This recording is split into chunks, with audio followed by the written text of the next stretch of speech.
함께 봉독하시겠습니다. 잠언 16장 32절과 33절 말씀입니다.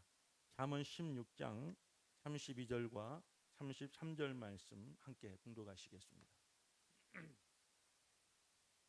잠언 16장 32, 33절 말씀 한 목소리로 읽어 보시겠습니다.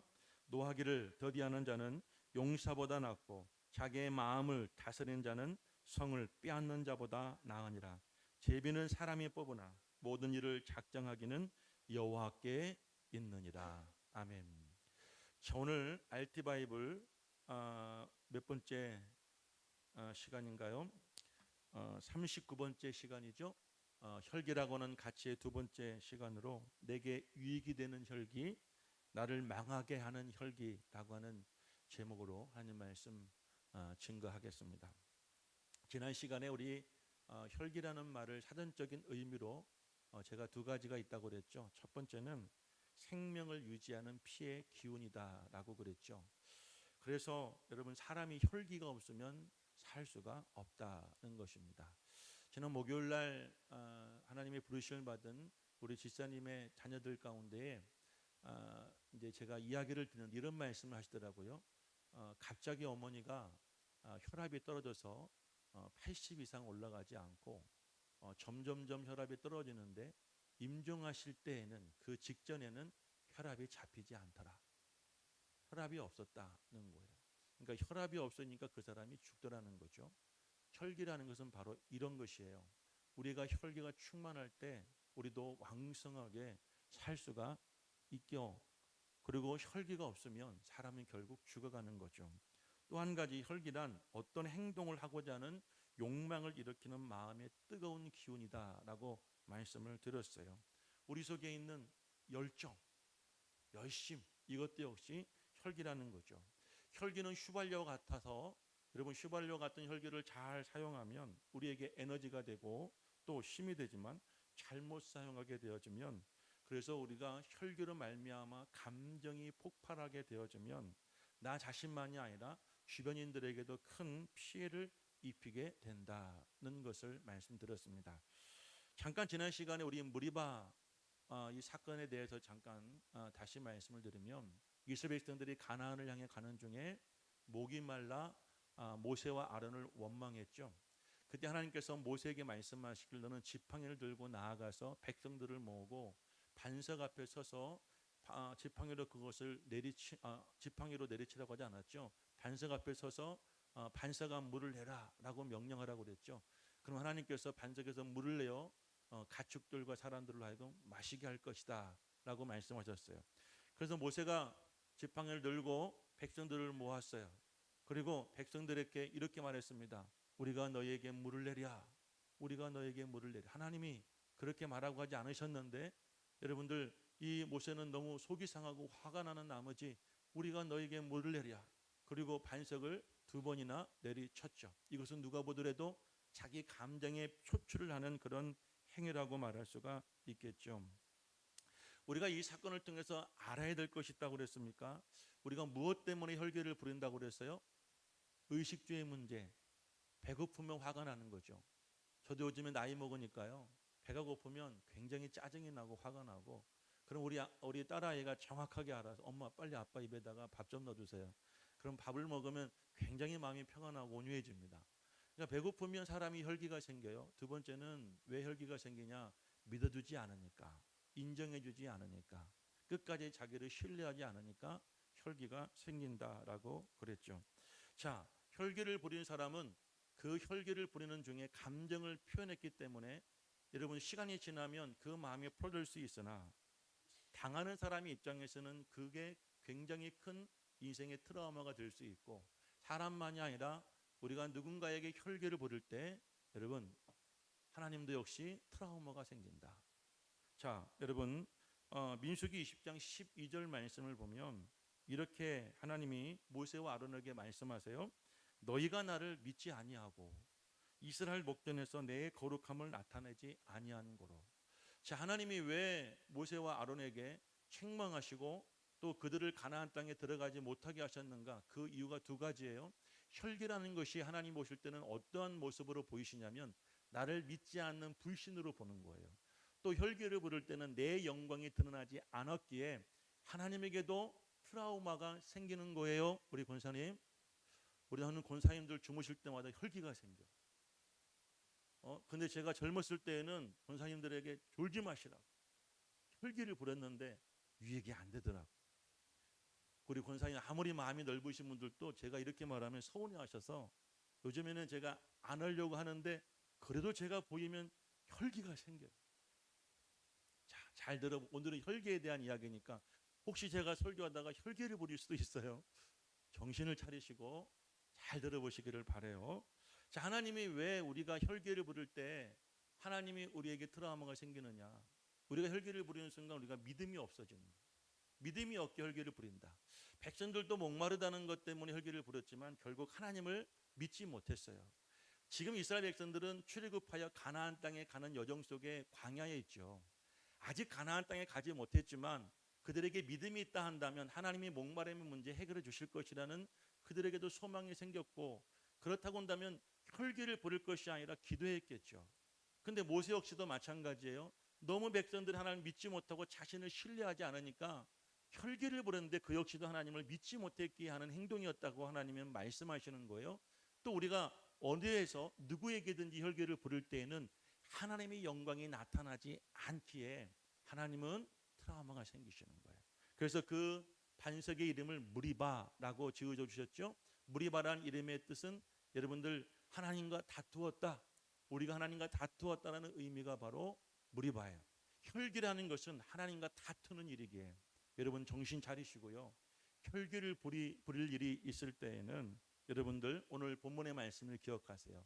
노하기를 더디하는 자는 용사보다도 낫고, 아멘.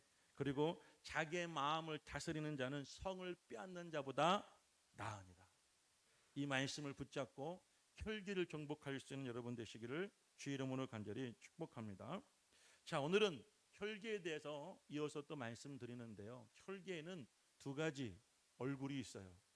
혈기의 첫 번째 얼굴은 나를 흥하게 하고 나에게 유익이 되어주는 혈기도 있지만, 또 반면의 혈기는요, 나를 망하게 하기도 한다는 거예요. 자, 우리를 흥하게 하는 혈기도 있고 우리를 망하게 하는 혈기도 있는데, 우리는 그 두 가지 혈기에 대해서 성경에 나와 있는 인물의 이야기를 중심으로 오늘 말씀을 드릴 겁니다. 조금 길 수도 있는데요, 그래도 그들의 삶에 대한 이야기이기 때문에 아마 지루하지는 않을 거라 생각이 됩니다. 먼저 여러분을 망하게 하는 혈기가 있어요. 자, 그 혈기는 무엇일까? 지난 시간에 이어서 우리가 또 은혜를 나눠보겠습니다. 창세기 49장 말씀은 야곱이 그의 12아들을 불러놓고 죽기 전에 그들에게 축복하는 그런 내용이 담겨져 있습니다. 자, 그런데 5절에서 7절 말씀에 보게 되어지면 둘째와 셋째인 시몬과 레위를 불러놓고 그에게 이렇게 이야기합니다. 자, 오늘 창세기 49장 5절에서 7절 말씀 우리가 한 목소리로 같이 천천히 읽어봅니다. 시몬과 레위는 형제요, 그들의 칼은 폭력의 도구로다. 내 영혼아, 그들의 모의에 상관하지 말지어다. 내 영광아, 그들의 집회에 참여하지 말지어다. 그들이 그들의 분노대로 사람을 죽이고 그들의 혈기대로 소의 발목 힘줄을 끊었음이로다. 그 노여움이 혹독하니 저주를 받을 것이요, 분기가 맹렬하니 저주를 받을 것이라. 내가 그들을 야곱 중에서 나누며 이스라엘 중에서 흩으리로다. 시몬과 레위의 칼은 폭력의 도구로 사용되었다. 6절 말씀에 보니까 여러분들 이렇게 말하죠. 내 영혼아, 그들의 모의에 상관하지 말지어다. 내 영광아, 그들의 집회에 참여하지 말지어다. 왜요? 그들이 그들의 분노대로 사람을 죽였고 그들의 혈기대로 소의 발목 힘줄을 끊었음이로다. 그래서 7절 말씀 보니까 그 노여움이 혹독하여 저주를 받고 그 분기가 맹렬하여 저주를 받을 것이다 라고, 이것을 누구한테 했냐면요, 아들들한테 한 이야기예요. 왜 야곱은 이런 유언을 그 아들들에게 남겼을까요?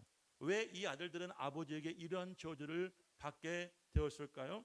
성경에 나와 있는 이들의 출생과 그리고 성장, 그리고 이들에게 어떤 일이 있었는가에 대해서 우리가 잠깐 함께 나누도록 하겠습니다.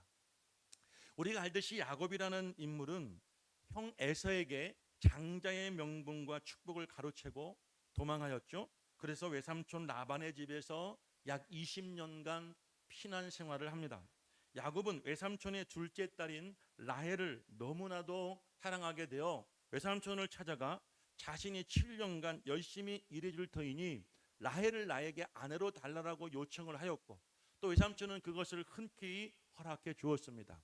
얼마나 라헬을 사랑했는지 7년을 며칠처럼 생각했다고 성경은 말하는데요. 야곱은 그렇게 일하여 라헬을 드디어 아내로 맞이하게 되었습니다. 결혼을 하고 첫날 밤에 여러분들 당연히 야곱은 라헬이 자기 옆에서 함께 있는 줄 알았는데, 다음날 보니 라헬이 아니라 그의 언니 레아가 자기 옆에 누워 있었습니다. 여러분, 야곱은 7년이 지나도 레아를 사랑하지 않았습니다. 성경에 보면 그의 외모에 대해서 시력이 약하였다라고 말하는데요. 시력이 약하였다는 말은 저처럼 눈의 시력이 안 좋았다라는 그런 말이 아니라 눈에서 빛이 나지 않는다, 그런 의미예요. 그러니까 사람이 눈을 보면 어떤 사람은 눈에서 빛이 나고 초롱초롱하고, 여러분 뭔가에 막 그 눈 안에 여러분들 정말 사람을 끌어당기는 힘이 있어요. 여러분 눈 그렇다고 이렇게 불안해지지 마시고요. 지금 저를 보고 막 이렇게 힘을 주시는 분이 계시는데 한번 거울을 보시고 여러분 눈을 보시길 바라요. 눈에서 빛이 나는가, 광선이 나오는가, 아니면 눈이 여러분들 아무리 보아도 매력이 없어요. 눈이 매력이 없으니까 야곱은 레아를 사랑하지를 않았어요. 그런데 사랑하지 않았던 레아가 지금 자기 옆에서 누워서 하룻밤을 같이 보내게 된 거예요. 그래서 야곱은 삼촌을 찾아갑니다. 그리고 삼촌에게 이렇게 말해요. 분명히 저에게 라헬을 아내로 주기로 약속하지 않았습니까? 그랬더니 외삼촌이 이렇게 말을 합니다. 우리 지방법은 아우가 형님보다 먼저 결혼하는 법이 없어. 그래서 나는 우리 지방법을 따른 거야 라고 그렇게 말을 했습니다. 네가 만약 라헬을 정말 아내로 맞아들이기를 원한다면 7년을 더 일해. 그럼 내가 그의 동생을 너에게 아내로 줄게. 야곱은 화가 났지만 그래도 라헬을 아내로 준다는 말에 그 말을 또 수용을 합니다. 7년을 약속하고 7일이 지난 이후에 라헬도 역시 그의 아내로 맞이하게 됩니다. 자, 이렇게 야곱은 라헬과 또 레아 그리고 각각 그들의 여종, 몸종 4명의 아내를 맞이하여 그렇게 여러분 그곳을 살게 되어지게 됩니다. 그런데 비정한 야곱은 끝까지 레아를 사랑하지 않았습니다.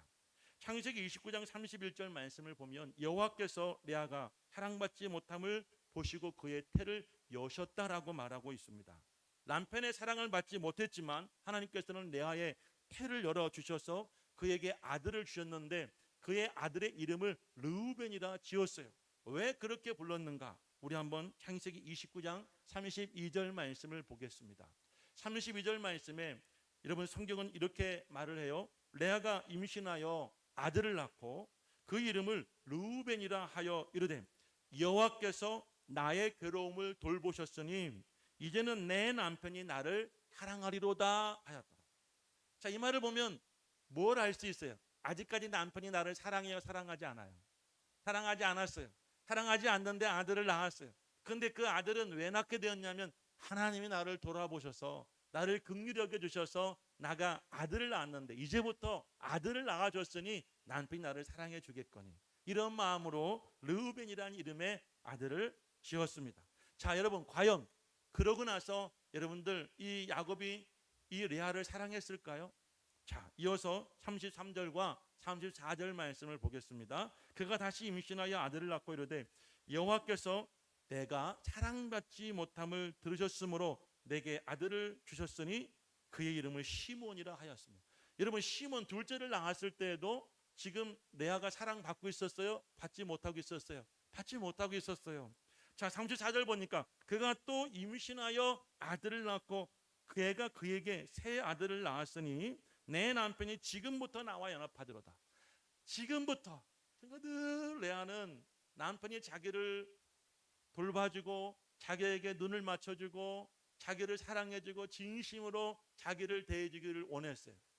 근데 여러분 자식을 낳아도 남편의 마음은, 남편의 행동은 조금도 바뀜이 없었다는 거예요. 자, 여기 여러분이라면 지금 시몬과 레위의 입장에서, 그리고 르우벤의 그 입장에서, 그런 어머니의 슬하에서 자라고 그런 아버지를 두었다고 한다면, 어린 르우벤, 시몬, 레위인이 여러분이라고 한다면 여러분들에게는 어떤 감정이 그 안에서 생기게 되겠습니까? 지난 주일날 저녁 미우새라고 하는 여러분들 프로그램 아시죠? 그 프로그램에서 이상민 씨가 이런 말을 했었어요. 기억하시는 분이 계실 겁니다. 나는 아버지와의 추억이 없어. 왜냐하면 우리 집은 메인이 아니었기 때문에. 우리 집은 메인이 아니래요. 그래서 아버지가 집에 자주 오지 않으셨고, 어머니는 아버지와 어머니와 내가 함께 찍은 사진이 없어서 각각의 사진을 어디에 가서 합성을 해 가져오고 그것을 가족 사진이라고 집안에 걸어 놓았더라고 그래요. 그래서 아버지는 일찍 돌아가셨고 그에게는 아버지라고는 그 존재에 대해서 생각해 본 적이 없었다고 합니다. 사춘기 시절에 어머니에게 집요하게 물었어요.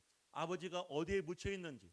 그래서 경기도 어디에 묻혀 있다는 것을 알고 친구들과 기차를 타고 이제 아버지가 있는 묘소가 있는 곳으로 찾아가서 드디어 아버지의 묘소를 찾게 되었다고 그래요. 그런데 이 어린 상민이 충격을 받게 되었는데, 여러분들, 아버지의 묘소 옆에 있는 비석에 아들들 자식들 이름 중에 내 이름이 없었다는 거예요. 나도 분명히 우리 엄마가 그 아버지의 정식 아내는 아니었으나 그래도 나는 그 아버지를 통해 낳은 자식이고 우리 어머니도 그 아버지의 아내였지만, 내가 시간이 지나서 아버지의 묘소에 찾아가 비석을 보니 그 비석에 어디를 보아도 내 이름 석자가 없었다는 거예요. 그래서 어린 상민이 못을 찾아서 그곳에다가 여러분들 정말 자기 이름을 힘을 주어서 새겼다라는 이야기를 했어요. 자, 여러분들, 지금은 성인이 되었지만 어린 시절에 그 상민이라는 청년, 그때 당시에 그 아이의 나이가 중3에서 고1 올라갈 때였다고 그래요. 그러니까 딱 저희 아들 나이에 17살, 16에서 17살 나이에 그런 일을 겪었을 때 그 혈기왕성했던 그 사춘기 학생에게 어떤 감정의 변화가 생겼겠습니까? 여러분들, 그러면서 그가 이렇게 말해요. 나는 그때 방황할 때였어 라고 말을 합니다. 그 일들이 어린아이들에게는 상처를 주고 그 아이들의 인생을 방황하게 한다는 거예요. 자, 다시 시므온과 레위의 입장을 한번 돌아보십시오. 아버지가 있습니다. 아버지에게는 아내들이 있어요. 그런데 우리 엄마도 그 아내 중에 한 사람인데, 아버지는 우리를 낳아줬지만 한 번도 우리 엄마에게 마음을 주고 진심으로 엄마에게 따뜻하게 대함이 없어요. 나도 우리 아버지의 아들인데, 나도 아버지의 자식인데 아버지는 나를 사랑해주지 않아. 심지어 훗날 그 아버지가 라헬을 통해서 요셉을 낳죠. 우리가 알듯이 요셉은 아버지와 함께 겸상을 하고 그에게는 자색 옷을 입혀주었어요. 자색 옷이라는 것은 소매가 여러분 손끝에까지도 나오는 그런 옷이라 그 옷을 입으면 일을 할 수가 없습니다. 아버지는 라헬을 통해서 얻은 요셉이라는 그 아들은 일시키지 않고 늘 자기 곁에 품에 끼고 살았어. 근데 자기들은 늘 들에 나가서 일만 시켰어요. 아들인지 모습인지 몰라요. 그런 가정에서 자란 레위와 르우벤은 과연 그 아들들의 자아가 정상적으로 여러분들 성장할 수 있었겠느냐 이거예요. 그렇게 저렇게 자식을 낳았는데 야곱의 아들이 12이었고 또 마지막으로 그에게 딸이 하나 있었어요. 그 딸 이름이 디나라는 이름의 아주 예쁜 딸이었습니다. 시간이 20년이 지나서 야곱은 대가족을 이끌고 외삼촌 집을 떠나 정든 고향집에 돌아오고, 돌아오는 과정 속에서 여러분 형을 만나서 20년 동안 얽히고 성켰던 그 감정의 고리를 풀고 이제 각자로 헤어지게 됩니다. 야곱은 가나안 땅 세겜 성읍의 땅을 사서 그곳에 장막을 짓고 머무르게 되었어요. 그런데 그때 그 재앙에, 그 가정에 큰 재앙이 찾아오게 됩니다. 유일한 딸 디나가 그 성읍을 구경하겠다며 이제 집을 나가게 되었어요. 그런데 그 마을의 추장인 세겜이라는 그 젊은 청년이 디나를 보고 첫눈에 반하여 그 젊은 디나를 성폭행하게 되어집니다. 그리고 자기 집에 감금하게 됩니다. 그리고 일방적으로 야곱의 집에 찾아와서 디나를 자신의 아내로 달라고 이런 반협박을 하게 되어집니다. 자, 그때 들에 있던 그녀의 오빠들이 그때까지는 그 사실을 모르고 있다가 이제 집에 돌아와 자기 여동생이 그 땅의 추장에게 성폭행을 당하고 집에 감금되었다는 소식을 들었을 때 얼마나 화가 났겠습니까? 자, 그런데 이제는 하몰이 그의 아버지 세겜까지 데리고 와서 여러분 그들에게 설득을 하기를, 우리가 원하는 대로 말만 하면 땅도 주고 우리의 이웃이 될 수 있고, 그리고 어떤 폐물이든지 여러분 돈이라면 돈, 무엇이든지 너희들이 원하는 것은 다 줄 수 있다며 여러분들 이 레아를, 디나를 달라고 그렇게 요구를 하게 됩니다. 야곱의 아들들은 이렇게 말을 했습니다. 우리는 그럴 마음이 없습니다. 왜냐하면 당신들은 할례 받지 못하지 않았습니까? 할례 받지 못한 사람에게 누이를 줄 수 없으니 이는 우리 가문의 수치가 될 것입니다. 그런데 만약 당신 중에 남자들이 다 우리와 같이 할례를 받게 된다면 우리는 우리 동생을 줄 뿐만 아니라 우리와 당신들은 한 민족이 될 수 있을 것입니다. 자, 여러분들, 이제 자기가 사랑했던 여인, 첫눈에 반했던 여인을 자신의 아내로 맞이할 수 있는 그런 기회가 찾아왔던 여러분들 이 슈장에게, 세겜에게 여러분 기회가 왔잖아요. 산숨에 여러분들 마을로 돌아가서 남자들을 모아놓고 설득을 합니다. 그리고 그날 당장 남자들 다 할례를 받습니다. 할례를 받게 되면 약 7일에서 여러분 한 보름 정도는 이런 남자들이 정상적으로 행동할 수가 없게 돼요. 살이 서로 붙기 전까지 말입니다. 그런데 3일이 지나고 나서 큰 일이 벌어지게 되었습니다. 우리 다 같이 창세기 33장, 34장 25절에서 29절의 말씀을 함께 읽어보겠습니다. 34장 25절에서 29절 말씀을 함께 읽어봅니다. 제가 먼저 읽겠습니다. 제3일에 아직 그들이 아파할 때에, 아직 살이 붙지 않았을 때예요. 야곱이 두 아들 디나의 오라버니 시므온과 레이가 각기 칼을 가지고 가서 몰래 그 성읍을 기습하여 그 모든 남자를 죽이고, 그날 밤 여러분 그 성의 남자들을 다 죽였어요. 26절 보니까 칼로 하몰과 그의 아들 세겜도 죽이고 디나를 세겜의 집에서 데려왔습니다. 27절 말씀을 보니까 야곱의 여러 아들들이 그 시체 있는 성읍으로 가서 노락질하였습니다. 이는 그들이 그들의 누이를 더럽힌 까닭이라고 그렇게 말을 하고 있어요. 28절 말씀 보니 그들이 양과 소와 나귀와 그 성읍에 있는 것들과 그을에 있는 것과, 그리고 29절에 그들의 모든 재물을 빼앗으며 그들의 자녀와 그들의 아내를 사로잡고 집 속의 모든 물건을 다 노략한지라. 분노의 감정이 극에 달하면 달할수록 인간은 어리석은 판단과 어리석은 행동을 하게 되어집니다. 여러분들 오늘 이 말씀 보게 되어지면 야곱의 두 아들 디나의 두 오빠들의 행동은 이렇게 표현합니다. 죽이고 노략질하고 빼앗고 사로잡고. 왜 이런 행동을 했을까요? 그들의 분노가 혈기로 나올 때 이러한 행동이 서슴지 않고 나오게 된다는 거예요. 사람들에게는 잠재적으로 이런 사악함이 있습니다. 이런 무서움이 있어요. 근데 우리가 여러분이 이 사악한 인간의 본성을 신앙으로, 여러분 도덕적인 우리의 의지로, 때로는 여러분들 그 의지가 여러분들 감당할 수 없을 때에는 하나님 우리를 도우시는 그 은혜로 우리는 그것을 억누르며 살아가는데, 드디어 르우벤과 레위는, 여러분 그거 시몬과 레위는 그것을 감당할 수가 없는 상황이 되었어요. 여러분 다른 사람도 아니고 자기 엄마에게도 난 자기의 여동생입니다. 이들은 여러분의 그 형제와 그 엄마에 대한 그 관계에 대한 그 감정이 남달랐던 것 같아요. 그 여동생이 여러분들 성폭행을 당하고 감금되었다는 말에 이들은 감정을 추스를 수가 없었어요. 죽였습니다. 노략질하였습니다. 빼앗았습니다. 사로잡고 여러분을 짓밟고, 인간이 여러분 할 수 있는 가장 극악한 짓들을 이들이 그날 저녁에 하고 만 것입니다. 부정적인 측면에서 혈기란 이런 의미가 있습니다. 육신의 욕망이나 타락한 인간의 좋지 못한 성품 또는 절대되지 못한 감정이 바로 여러분들 혈기라는 거예요. 사람이 거듭나지 못하고 여러분은 근본적인 인간의 욕심과 욕망과 타락한 본성, 그것이 겉으로 드러나는 행위가 바로 혈기라는 것입니다. 자, 이런 무섭고 살떨리는 상황을 본 아버지 야곱은 아들들에게 이렇게 말합니다. 창세기 34장 30절입니다. 야곱이 시몬과 레위에게 이르되 너희가 내게 화를 끼쳐 나로 하여금 이 땅의 주민 곧 가나안 족속과 브리스 족속에게 악취를 내게 하였도다. 나는 수가 적은즉 그들이 모여 나를 치고 나를 죽이리니 그러면 나와 내 집이 멸망하리로다. 아버지는 지금 이 일로 말미암아 그 지역 사람들에게 자기 집안 가족들이 몰살당할 것 같은 두려움 속에 사무쳐 그 아들들에게 이렇게 말을 하게 된 거예요. 그런데 여러분들, 그 다음에 말이 중요합니다.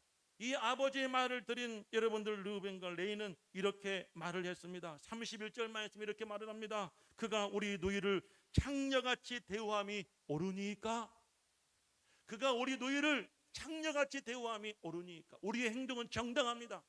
그는 죽어도 마땅합니다. 함으로 책임은 여러분들 누가 봐도 그 사람의 죽음에 대하여, 우리의 행동에 대하여 욕할 수가 없습니다.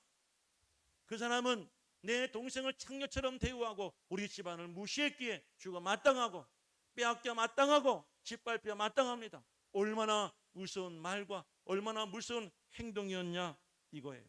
자, 그 사건 이후로 아버지 야곱은 그들의 행동과 그들의 마음을 마음에 품었던 것 같아요. 그리고 그가 죽을 때, 이제 아들들을 불러놓고 유언할 때 두 아들들에 대해서 이렇게 얘기한 거예요. 다시 한번 창세기 49장 5절에서 7절 말씀을 좀 보여주십시오.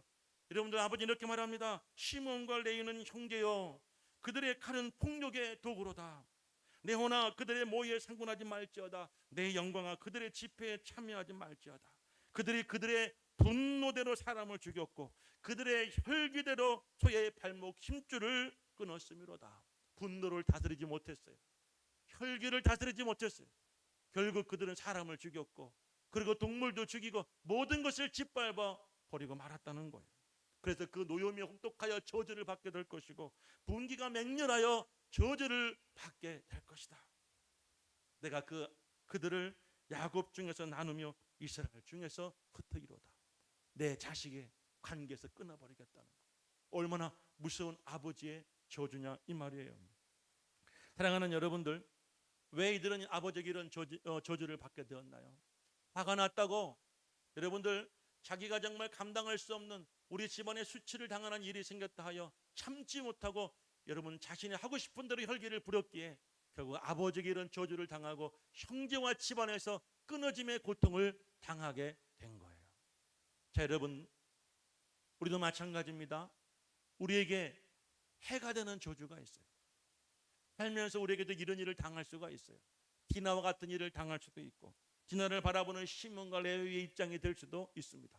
그렇다여 우리가 여러분들 그 폭발하는 그 감정을 감당하지 못하여 그것을 혈기로 드러내게 되어지면 돌이킬 수 없는 후회를 하게 될 것이고, 그리고 그 일을 하고 난 다음에는 우리에게는 엄청난 재앙이 따를 수 있다는 사실을 기억하시고 혈기를 다스릴 수 있는 성도가 될 수 있기를 주의 이름으로 축복합니다.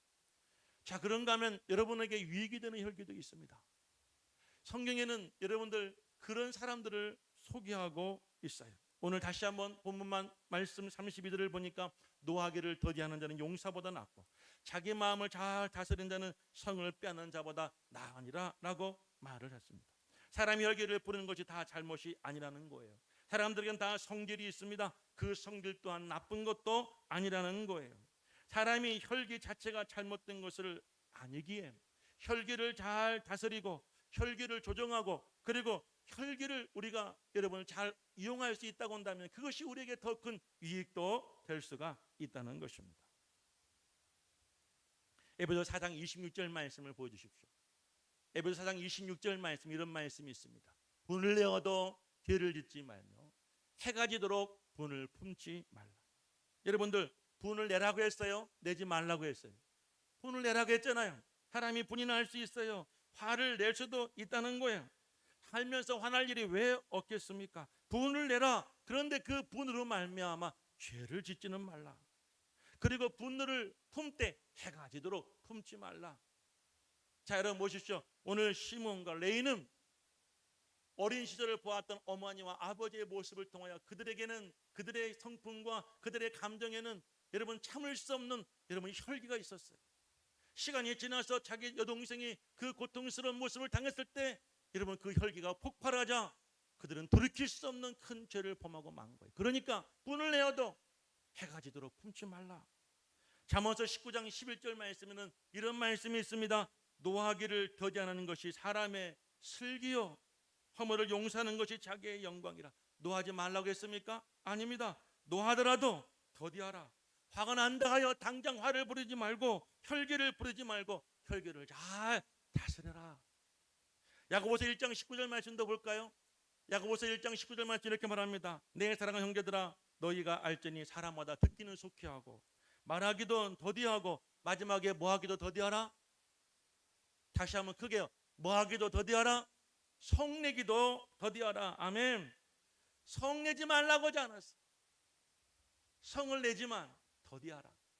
자, 이 말은 무슨 말이냐면 화가 날 일이 있고 여러분들 정말 힘든 상황 속에서 내가 당장 그 상황에서 내 감정을 표출하지 말고 그것을 한번 생각해 보아라. 그것을 묵상해 보아라. 내가 어떻게 대처해야 될지, 내가 어떻게 말을 해야 되고 어떻게 행동할지에 대해서 우리가 판단하라. 그 다음에 행동하라는 그런 말인 것이에요. 오늘 이 자리에 성질 없는 사람 없죠? 다 드러나지 않았을 뿐이지 여러분 모두가 다 한 성질씩 하시는 분들 아니십니까? 우리 권사님들 이제는 이빨 빠지고 코털 빠져서 힘이 없지만 한때 다들 한 성질씩 하지 않으셨어요? 대단하신 분들 아니셨어요? 오늘 이 자리에 여러분 성질 내보라면 아마 한 번도 지지 않으실 거예요. 근데 만약 그렇다 하여 우리가 다 성질을 내고 다 분노를 내게 되어지면 이 공동체는 어떻게 되겠습니까? 사랑하는 여러분, 혈기를 부리되 성질을 내되 화를 내되 잘 다스리고 지혜롭게 우리가 여러분 감정을 다스린다면 그것이 여러분들에게 오히려 유익이 되고 복이 되게 될 줄로 믿습니다. 긍정적인 혈기의 사람을 두 사람을 예를 들어볼게요. 첫 번째는 이삭입니다. 자, 여러분들 이삭에 대한 성경 말씀을 보면 그렇게 큰 에피소드가 없어요. 아버지 아브라함의 이야기, 야곱의 이야기, 요셉의 이야기는 성경에 굉장히 많은 지면을 활용하고 굉장히 많은 에피소드들이 있는데 이삭은 별로 그렇게 큰 사건들이 없어요. 그런데 유일하게 인상적인 사건이 하나 나오는데 그것이 창세기 26장 말씀에 나오게 되어집니다.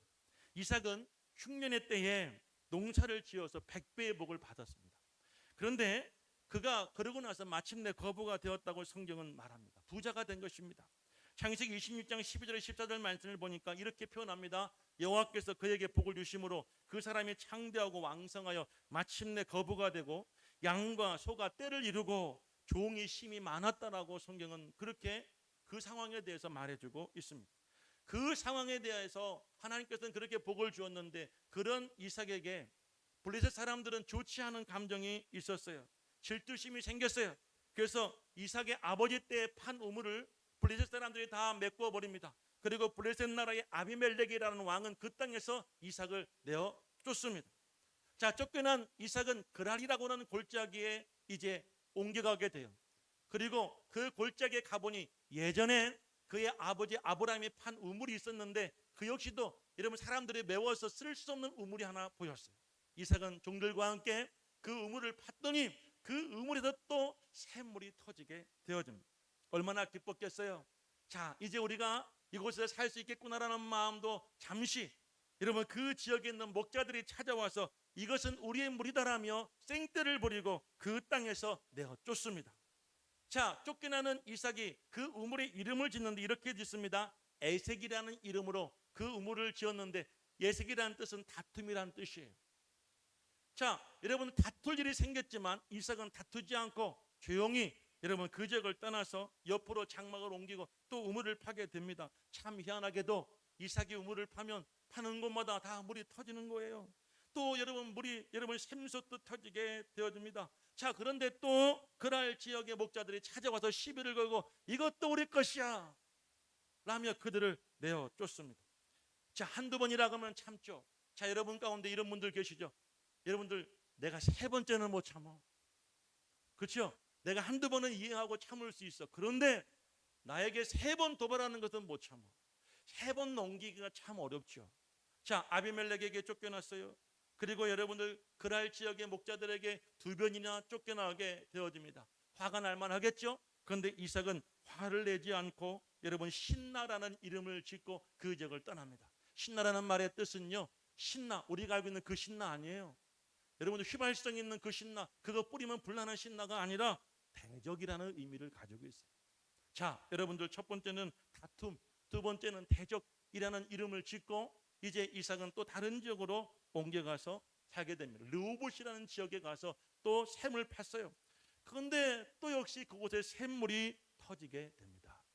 네 번째 옮겨가서 샘물을 팠는데 샘에서 물이 나오고, 네 번째 되어지니까 이제 사람들이 그들을 괴롭히지 않게 되었어요. 자, 여러분들, 르호봇에서 이제 정착을 하게 된 이삭이 이제 물도 나고 여러분 환경이 좋아지니까 더 많은 재물이 늘어나게 되었고, 다시 여러분 브엘세바라는 지역으로 옮겨가게 되었어요. 그날 밤 브엘세바에서 잠을 자는데 하나님께서 이삭에게 나타나 이렇게 말씀하십니다. 창세기 26장 24절 말씀이에요. 이삭아, 나는 내 아버지 하나님의 아브라함의 하나님이니 두려워하지 말라.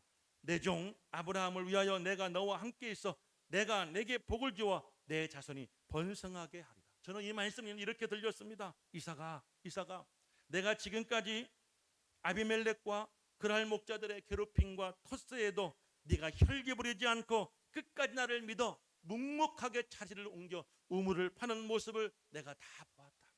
너희 아버지 아브라함의 하나님인 내가 이제부터 너와 함께하고 내가 어느 곳에 가든지 너에게 복을 줄 터이니 강하고 담대하라. 아멘. 저는 이런 말씀으로 들렸어요. 그래서 여러분, 이삭은 곧 그곳에 제단을 쌓고 여호와 이름을 부릅니다. 그리고 또다시 그곳에 우물을 팠는데 또 역시 우물이 샘물이 여러분 샘솟기 시작했어요. 자, 그때에 이삭을 쫓았던 블레셋의 아비멜렉 왕이 신복과 장군 하나를 데리고 와서 그에게 이런 놀라운 말을 하게 됩니다. 자, 28절, 창세기 26장 28절과 29절 말씀을 자, 우리의 목소리를 한번 읽어볼까요? 다 같이 읽어봅니다. 그들이 이르되 여호와께서 너와 함께 계심을 우리가 분명히 보았으므로 우리 사이 곧 우리와 너 사이에 맹세하여 너와 계약을 맺으리라 말하였노라. 너는 우리를 해하지 말라. 이는 우리가 너를 범하지 아니하고 선한 일만 내게 행하여 내가 평안히 가게 하였습니다. 이제 너는 여호와께 복을 받은 자니라. 자, 28절 말씀 보면 이런 말씀이 있죠. 여호와께서 너와 함께 계심을 우리가 분명히 보았다. 자, 29절 끝부분 이렇게 말하죠. 이제 너는 여호와께 복을 받은 자니라. 여러분, 과연 이삭의 어떤 행동이, 이삭의 어떤 모습을 통하여 여호와가 그들과 함께 하심을 이 여러분들 아비멜렉 왕과 그랄 지역 사람들이 보았을까요? 왜 하나님께서 그에게 복을 주었던 사실을 그들이 알게 되었을까요? 다른 것이 아니에요. 이삭은 화가 나더라도 혈기를 부리지 않았어요. 그들과 다투지 않았어요. 어떤 상황 속에서 싸우지 않았어요. 그리고 묵묵히 다른 곳으로 옮겨가서 또 역시 그곳에 우물을 팠는데, 자, 그들을 볼 때는 이쯤 되면 안 돼야 되는 거예요. 우리가 이렇게 괴롭히고 작정하고 그들을 괴롭히면 안 되는 게 맞아요. 그런데 이삭은 어디를 가든지 잘 되는 거예요. 이삭이 울만 파면 다 물이 나와요. 이삭이 하는 모든 일들이 다 잘 돼요. 그러니까 그들이 볼 때, 야, 이 사람은 하나님이 함께하는 사람이구나. 아, 이 사람에게 하나님의 복이 있구나. 할렐루야. 자, 우리에게 유익이 되는 혈기가 있습니다. 여러분들도 여러분들 오늘 이삭처럼 여러분들에게 도전하고 여러분들에게 싸움을 걸고 의도적으로 여러분을 괴롭히는 주변의 사람들이 있을지라도 나는 성질이 없는 줄 알아? 한번 해보겠다는겨? 이러고 나면 끝나는 겁니다. 이러고 나가면 끝나는 거예요. 제가 우리 꿈의 교회에서 여러분들하고 한번 해보겠다는 거 이러면 저는 목회 끝나는 거예요. 그렇죠? 여러분들이 그러면 당하고만 계실 겁니까? 목사가 팔을 걷어붙이고 나에게 쌍쌍거리고 나와 싸우는데 여러분 어떻게 하시겠어요? 나 혼자 안 되면 옆에 계신 집사님 붙들고, 집사님이랑 해도 안 되면 권사님 장로님 붙들어 오고, 목사와 맞서 싸워서 그 사람 내몰아야 되지 않겠냐 이거예요. 여러분들 혈기에는 악감정이 있고 무서운 여러분은 죄악이 있어요. 사람을 죽이고 파멸하고 그 사람을 무너뜨립니다. 그런데 이삭을 보십시오. 화날 일이 여러분 몇 번입니까? 여러분 자그마치 3번 있었어요. 왕도 내쫓아요. 이유 없이 그를 핍박해요. 그럴 적에 목자들은 시비 걸어요. 이건 우리 땅이야, 우리 우물이야. 메워진 곳인데, 여러분 우물이 없던 곳인데, 이삭이 판 곳인데, 그런데 그들 와서 땡땡 부리잖아요. 내 거라고, 우리 거라고. 우리에게 이런 일이 있을 때 우리가 이삭처럼 여러분들 분노하기보다는, 우리가 이삭처럼 혈기를 부리기보다는 묵묵하게 믿음으로 우물을 파는 거예요. 할렐루야. 우리의 갈 길을 가는 거예요. 우리의 믿음을 지키는 거예요. 우리의 신앙대로 사는 거예요. 그럴 때는 아니면 그곳에 뭘 주시는 겁니까? 샘물을 주시는 거예요. 생명을 주시고 은혜를 주시고 축복을 주시는 거예요. 그러면 우리를 핍박했던 사람이, 우리를 무시하고 조롱했던 사람들이 그런 우리의 모습을 보고 뭘 깨닫습니까? 과연 하나님이 저 사람과 함께 하시는구나. 그리고 여러분, 하나님께서 그에게 복을 주셨구나. 오늘 여러분 29절 말씀 보니까 여러분, 그럴 왕, 여러분들 이 브레드 왕이 이렇게 말하죠. 너는 우리를 해하지 말라. 이 말 속에는 여러분, 이 왕이 이삭에 대한 어떤 마음이 있었다는 것을 알 수 있어요? 두려운 마음, 무서운 마음 또한 생기게 된 거예요. 여러분들, 우리가 화를 낸다고 무서운 게 아니에요. 혈기 부린다고 무섭지 않아요. 분명히 혈기 부리고 화낼 상황인데도 묵묵하게 자기 일 하면 더 어렵고 더 무서운 거예요. 할렐루야. 저희 아내와 제가 가끔씩 다툴 일이 생깁니다. 저는 따따따따 제가 막 여러분 머릿속에 있는 말들을 다 드러내면요, 우리 아내는 어떻게 하는지 아십니까? 조용히 묵묵히 자기 곳에 가서 자기 일을 합니다. 아무리 제가 싸움을 걸어도 부딪혀야 싸우죠. 이게 뭔가 소리가 나야지 나도 다음 말을 하고 또 다음 행동을 하게 될 텐데, 내가 먼저 싸움을 걸면 우리 아내는 조용하게 자기 방으로 가든가 자기 할 일을 하고 대꾸를 하지 않고, 제가 그래도 화가 풀리잖아 뭐라고 하면 집을 나가서 들어오지 않아요. 싸움은 상대가 있어야 싸우지. 그러면 시간이 지나면 저도 이제 마음이 풀어져. 그런 마음이 풀어지는 순간 제가 한 행동과 말이 생각나서 회개합니다.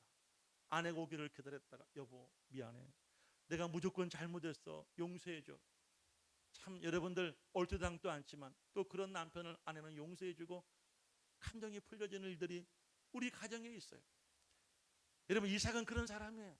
화가 나도 화를 내거나 감정을 드러내지 않고 마주치지 않고. 우리 장모님 눈이 발떡 떠지죠? 그죠? 딸 얘기하면 우리 가정 얘기하면 갑자기 눈이 확 떠지잖아요. 우리 집은 그래서 싸우지 않아요. 싸울 일이 없어. 그러다 가끔 우리 아내가 가끔 한 번씩 폭발할 때가 있어. 이렇게 말합니다. 나도 성질 없는 줄 알아? 이렇게 말하지 않고 안 되겠네. 조용하게 안 되겠네. 그러면 제가 겁이 덜컥 납니다. 어떤 행동을 하고 어떤 말을 할지 몰라요. 그러니까 그다음에 또 제가 잘못했다고 또 제가 참 바보같이 삽니다. 여러분들 보십시오. 혈질이고 큰소리치고 말 잘한다고 이기는 게 아니에요. 말 없이도 그냥 표정만으로도 조용하게 한마디 하는 것만으로도 얼마든지 이길 수 있다는 것을 저는 우리 아내에게 많이 배워요. 오늘 집에 가면 또 혼날 거예요. 자기 얘기했다. 근데 여러분 보십시오. 이삭이 그랬다는 거예요. 이삭이 그래서 하나님이 복을 주신 거예요. 사람들이 이삭을 두려워한 거예요. 무서워한 거예요. 하나님이 함께 하시니 내가 저를 대적하고 저를 괴롭히면 내가 화를 당하고 하나님께 심판받을 것 같아. 여러분, 장군과 자기의 책사를 데리고 와 우리와 화평 조약을 맺자, 싸우지 말자, 우리가 형제가 되자라고 그렇게 애원하고 있는 거예요. 그런데 그 말 끝에 이러잖아요. 하나님이 너에게 복을 주신 것 같아. 혈기를 잘 다스리면 사람들이 두려워합니다. 혈기를 다스리면 하나님이 끝까지 책임지시고 도우심을 믿으시기를 주님의 이름으로 축복합니다. 오늘 33절 본문 말씀 보니까 이렇게 말하죠. 제비는 사람이 뽑으나 모든 일을 작정하기는 여호와께 있느니라. 하나님이 이 모든 일을 주관하시고 하나님이 모든 일을 역사하시는 거예요. 내가 아무리 혈기를 부리고 내가 아무리 소리를 지르고 내가 아무리 몸부림친다고 되는 것이 아니라 하나님이 하게 하시면 되는 거라는 거예요. 그러니까 성례기를 더디하십시오. 아멘. 노하기를 더디하십시오. 마음을 잘 다스리시기를 주의 이름으로 축복합니다. 한 여인을 더 소개하겠습니다. 여러분들 사무엘의 어머니 한나의 이야기를 잘 아시죠? 한나의 가정도 야곱의 가정과 비슷한 상황이 있었어요. 남편 엘가나는 한나를 통해서 자식을 낳기를 원했지만 정말 한나를 사랑했는데요, 한나에겐 자식이 없었어요. 그래서 어쩔 수 없이 가정의 대를 잇는다는 명분하에 분인나라는 둘째 아내를 맞이하게 됩니다. 그런데 이놈의 분인나는 자식을 잘 낳아. 한나는 자식도 못 낳아. 그런데 남편은 분인나를 그렇게 한나보다 사랑해주지 않아. 성경을 보면 한나에게는 갑절에 여러분들 은혜를 베풀어요. 갑절로 사랑해줘요, 분인나보다. 그러니까 분인나가 한나를 괴롭히는데요, 사무엘상 1장 6절 말씀은 이렇게 말하고 있어요. 여호와께서 그에게 임신하지 못하게 하심으로 그의 적수인 분인나가 그를 심히 격분하게 하여 괴롭게 하더라. 이 격분하다는 말의 의미는요, 몹시 분하고 노여운 감정이 북받쳐 오른다라는 뜻입니다. 막 가슴이 막 터져날 것 같고 막 감정이 주체할 수 없이 막 괴롭고 힘들어 죽겠는 거예요 지금. 그런데 여러분들 이 격분한다는 것이요, 그 앞에 무슨 말이 있어요? 심히 보통의 정도가 지나치게 이 분인나가 한나를 괴롭히는 거예요. 그러던 어느 날 절기 때가 되어서 이제 실로에 있는 성전에 올라와서 이제 이 가족들이 하나님께 제사를 드리게 될 때, 제사를 마치고 이제 음식을 먹고 마실 때 한나는 홀로 조용히 하나님께 나와 이런 행동을 합니다. 사무엘상 1장 10절 말씀을 이렇게 합니다. 한나가 마음에 괴로워서 여호와께 기도하고 통곡하며, 11절 보니까 하나님께 서원합니다. 아들 주시면 내가 그 머리에 삭도를 대지 않겠나이다. 그런데 한나가 그렇게 기도하는데 얼마나 마음이 괴로운지 입술로 말하지 못하고 마음으로 여러분들 움츠리면서 입모양만 이렇게 움직이고 있었어요. 그런데 그 앞에서 여러분들 이 선지자가 여러분들 그 모습을 바라보고 있었어요. 엘리 제사장이 말입니다. 그런데 마치 이 여인의 모습이 얼굴은 벌게져가지고 입모양만 이렇게 움직이고 있으니까 술에 취해서 이 성전에서 주정을 부리고 있는 것 같아. 그래서 여러분 이렇게 말을 합니다. 내가 언제까지 취해 있겠느냐, 얼른 포도주를 끊으라. 얼마나 안 그래도 속상해 죽겠는데, 비왔는데 우리 목사가 내 마음 이해주지 못하고 쓸데없는 소리하고 말도 안 되는 말로 나의 마음을, 정말 내 가슴을 긁어 아주 막 괴로워 죽을 것 같아. 자, 그때 한나가 이런 말을 했어요. 사무엘상 1장 15절 16절 말씀을 또 한번 읽어보십시다. 시작. 한나가 대답하여 이르되 내 주여 그렇지 아니하니이다. 나는 마음이 슬픈 자더라. 포도주나 독주를 마신 것이 아니요 여호와 앞에 내 심정을 통한 것뿐이오니. 할렐루야. 16절 말씀도 읽어보세요. 시작.